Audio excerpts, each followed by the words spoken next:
ancient stone and drifting snow, there rose a light serene and wide, Elgin's heart in sacred pride. In 1224 began a bishop's dream, a holy plan.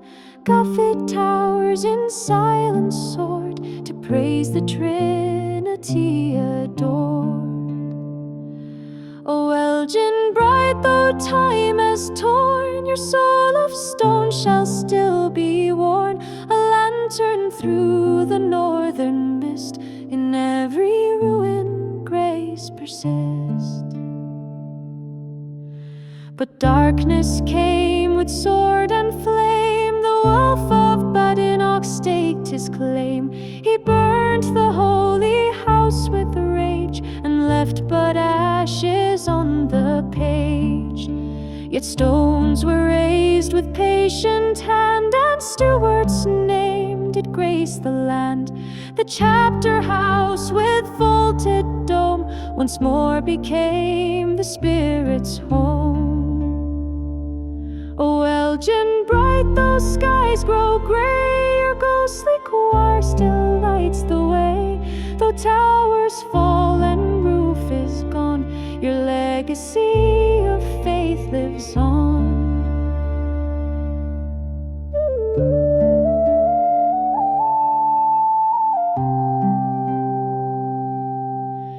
Now westward lies a mound of green, where once stood Duffus proud and keen.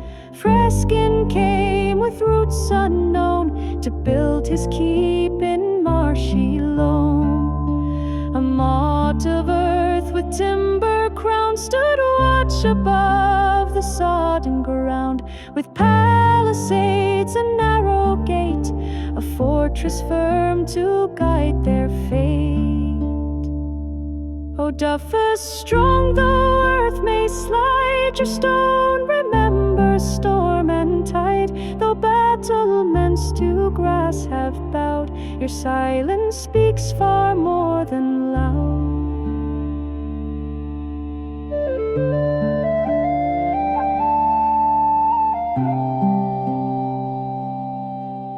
From timber fell to granite bold, the giants built strong against the cold, and Sutherland with noble line held Duffus fast through changing time.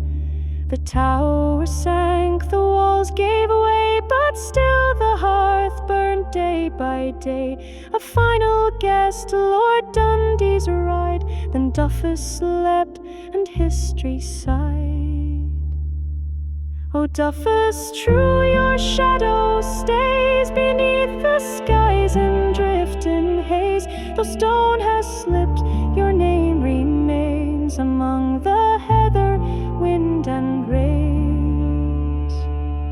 Elgin's grace and Duffus ground, two echoes in one northern sound, one born of prayer, one shape for war, both silent now but evermore.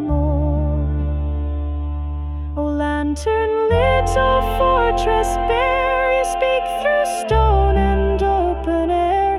Though time may pass and roofs decay, your tales shall never fade away. O Moray's heart in light and moan, we walk your path of ash and stone.